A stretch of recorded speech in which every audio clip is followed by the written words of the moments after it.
Wieder mal. Ich würde ja sagen, so Naja, ein Jahr.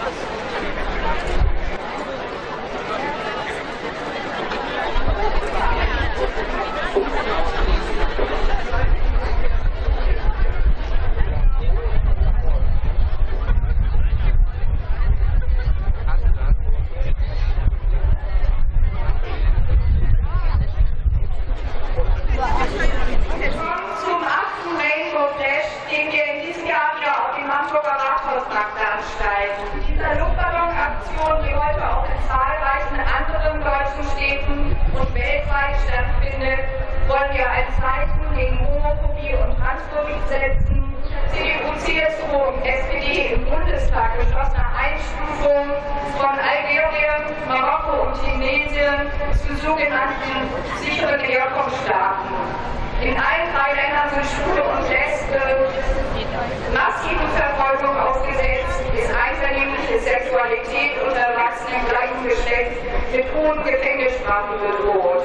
Deswegen fordert der LSVD den Bundesrat auf, dieses rechtswidrige Gesetz zu stoppen.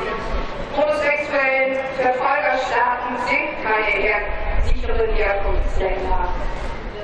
Ein buntes Luftballonmeer direkt vor mir, das ist ein ganz starkes Zeichen heute. Wir sagen Nein zu Homo- und Transphobie und Ja zu Vielfalt und Akzeptanz. Und jetzt macht mal neben den Luftballons auch ein bisschen Lärm und zeigt Hamburg, dass ihr hier seid.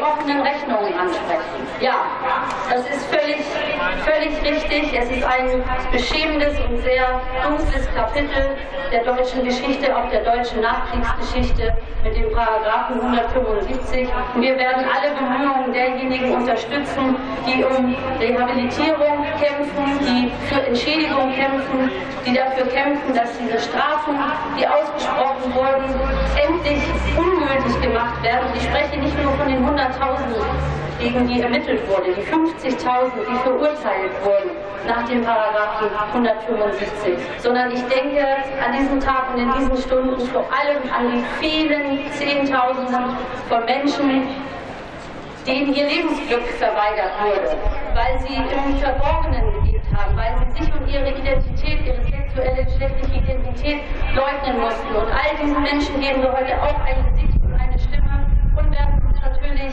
sowohl Richtung Bundesebene als auch über die Kraft, die wir als Hamburger Bundesland in die Waagschale werfen können, einsetzen dafür, dass diesen Opfern Gerechtigkeit widerfährt.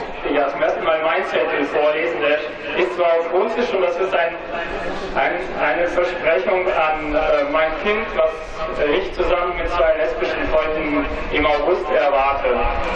Und mein Liebes, du sollst in einer etwas besseren Welt leben. Und das nenne ich als Versprechen.